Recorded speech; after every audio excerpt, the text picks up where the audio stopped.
안녕하세요. 네, 오늘은 협심증에 대해서 한번 알아보겠습니다.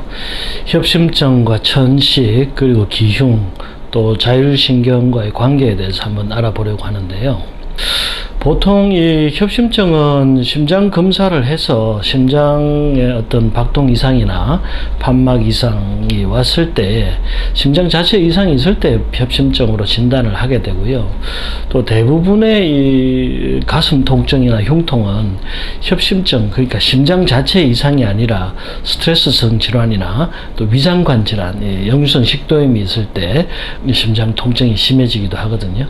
또 자율신경 이상이 생겨가지고 스트레스로 교감신경이 흥분을 하게 되면은 폐 쪽이 수축을 하면서 흉통이나 가슴 부위에 통증을 느끼게 됩니다. 또 이 폐가 오그라들면서 숨이 가빠지니까 천식 증상도 나타나고 해서 협심증, 천식 그리고 자율신경 실조증의 교감신경 과흥분을 구분하지 못할 때가 많이 있는데요. 어쨌든 병원에서 검사상 심장 자체 이상이 나오면 협심증으로 보시고 신경성 협심증, 그러니까 병원 검사상 이상이 없는데 가슴 통증이 있는 경우는 심장을 치료하는 것이 아니라 자율신경을 조절해 주시는 것이 맞겠고요. 또 천식은 조금 더 다른 병인데요. 천식은 기관지나 폐 자체에 염증이 생겨서, 그러니까 과도하게 염증이 생겨서 과민 반응이 생기면서 기도 자체가 좁아져서 숨을 못 쉬는 거거든요. 그래서 가슴 통증도 생기는 것이기 때문에 그런 것을 구별하실 필요가 있겠고요.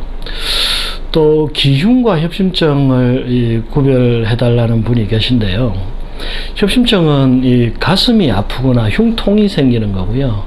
기흉이라는 것은 이 폐와 흉곽, 그러니까 흉곽에서 폐로 이어지는 빈 공간이 있는데 우리 주로 늑막이라고 하죠.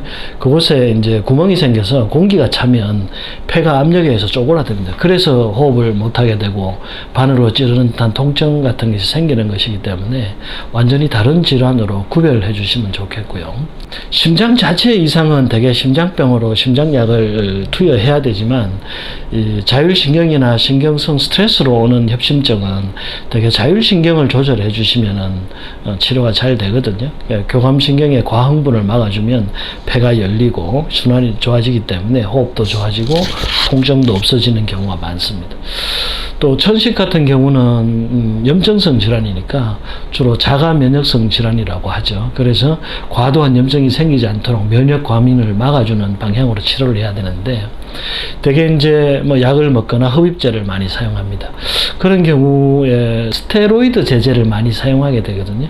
근데 이 스테로이드 제제가 염증 반응을 단기간에 없애주는 데는 굉장히 큰 탁월한 효과가 있지만 장기간 사용했을 때는 오히려 면역력을 떨어뜨리고 감염 질환에 취약하게 되거나 당뇨 수치가 올라가거나 골다공증이 생기거나 하는 이런 부작용이 있기 때문에 너무 장기 사용하는 것은 좋지 않고요. 천연물을 사용해서 염증 반응을 억제하는 방향으로 치료하시는 게 좋겠고, 또 평소에 운동 등을 통해 가지고 폐활량을 늘려놓는 방법, 또 심장 근육을 강하게 만들어 놓는 방법, 이런 것들이 천식이나 협심증을 치료하는 어떤 기본이 되지 않겠나 이렇게 생각합니다.